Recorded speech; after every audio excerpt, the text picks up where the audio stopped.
are you having politicians and different societal personalities that are kind of traitors of your society? They're supporting things that are not to your well being and the such. Are you having people who are babbling all the time in your politics, in even your local administration and the such, that don't do anything good for their communities but just babble or waste time, steal money, launder money, or whatever the such? See, these people can actually be, in a way, a gift under, well, in the disguise.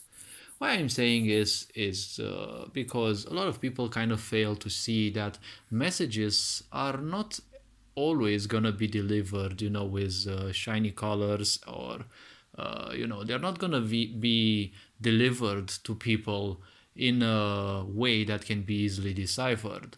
See, when you have a lot of ill people, mentally and emotionally, in your society, in a way, when these people start promoting agendas and all sorts of things that usually seek desperation, exploitation, separation of people, like you have nowadays racism and all of these things. See, these people are a disguise, are a, let's say, goodness in disguise in a way. Why? Because these people are not technically the problem.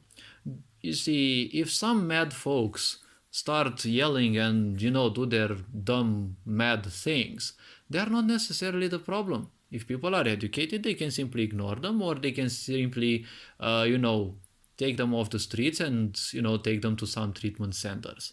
The biggest problem is when you have other people joining in and claiming them as idols and gods and the such, right?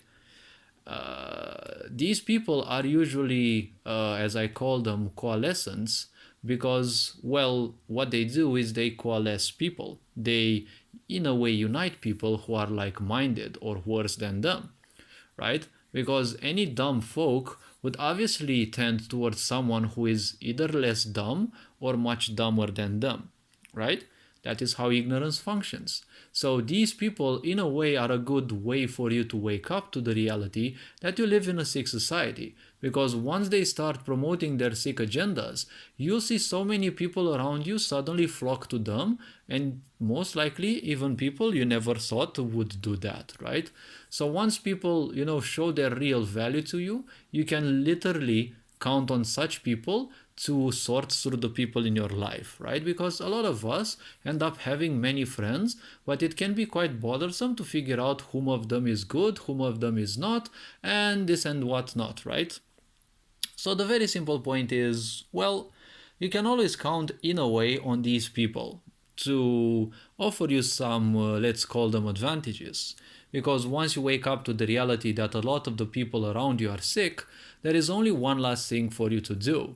That is to become better than the environment you are in, and keep improving and keep becoming better until there come the times in your life when you start dealing with people who are like-minded.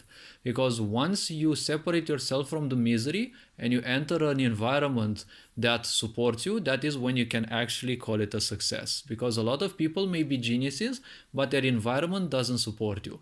When your environment supports you, you'll be good even in your lesser times, in your times of bad, because at least you have energies which are more powerful than you that will keep you somewhat afloat, right? Above the level of misery, right? Like when you go to a temple, right, which is very divine in its pristine power, the misery of the world will somewhat remain at its doors, right? You are somewhat safe there and you can be yourself, right? Also, don't forget that everyone needs alone time. So when you have such people that you're disappointed in, at least it means that you think somewhat differently from others. Most people also think differently as well, but it's just that they prefer remaining coward because they think that their voice is too low. Don't forget that narcissism gains its power from silencing the other people's voices, right? By teaching them constantly through emotional abuse that they are not worthy enough, right? Because a narcissist and a sick society, consequently, will always want you to think that you are worse than it, so that you never wake up to your true worth and realize that, in fact, you actually don't need that society and also its sickness as well. This being said, hopefully this video raised a bit of awareness. You're appreciated. Take care. And well, this being said, Ferinjan Board signing out.